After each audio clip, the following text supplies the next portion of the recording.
Zarko ginnaaw bi nga xamante ni def na jëf joo xamante ni moom ci boppam sax nee na li ma def rafetul génn na wax ni dina wuyu ci ndax dañoo waxoon ni dafa daw mais bi muy leeral dafa am mu wax ci benn kàddu boo xam ni wax dëgg fa yàlla may grand sa loolu waru koon wax quoi ay damaa am ñaan mais su ma amul woon ñaan mën naa koo rey man kay dama jàpp ne yow soo amoon ñaan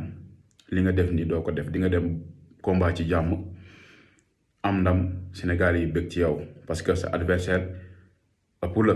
te yaa signé contrat nga dem forfait nii da nga am ay jafe-jafe je pense que bu loolu amee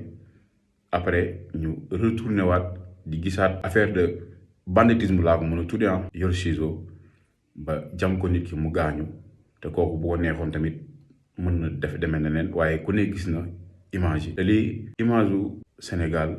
la yàq rawatina ñi nga xamante ne dañuy dund làmb amul kenn ku ko rafetlu ba moom sax jàpp ne ñi nga xamante ni ànduñu moom dañ ko bañ alors que li mu def moo rafetul rek ndax bu doon lu rafet la kenn du ci wax mais imaginel yow koo xam ni ñëpp ngi gis àdduna bi yëpp kon c'est normal tey yoon woolu la tey aussi muy waa CNG ñoom it dañ cee war a jël ay matukaay teg ko daan corriger ko ba bu ëllëgee yu mel nii dootul am donte kenn yenn wala safaan ba mais xalaatal acte bi nga def donte yow nangu nga ko kon Zarko daal la prochaine fois boo jugee si yii yaakaar naa ne affaire wagaak ay yooyu noonu nekkul ci sport quoi affaire waga bi mooy lan nga ñëw bëre wala nga ñëw xeex ñu xam ne yow mii kat wax dëgg fa yàlla li nga mëne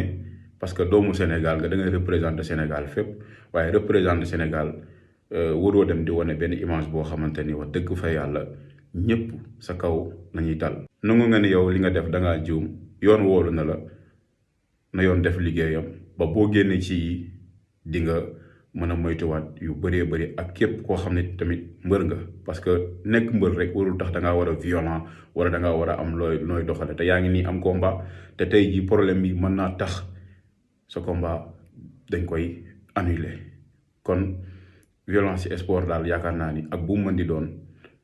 ku nekk war ngaa jomm di ko def ñëpp di la gis. aussi tamit waa ji même bu fekkee da lay provoqué ci ay mots di la wax naan la yow góor jigéen nga wala lu mu mën di doon waaw sportif pour moi war nga am benn xool boo xamante ni lu la war a mën a wax war nga ko mën a muñ. aca gars yéen tamit seen réaction ci li nga xam ne Zarko def na ko ci commentaire yi bu ngeen pare ngeen abonné aimé te ngeen partagé te bu leen fàttee laal favori yi.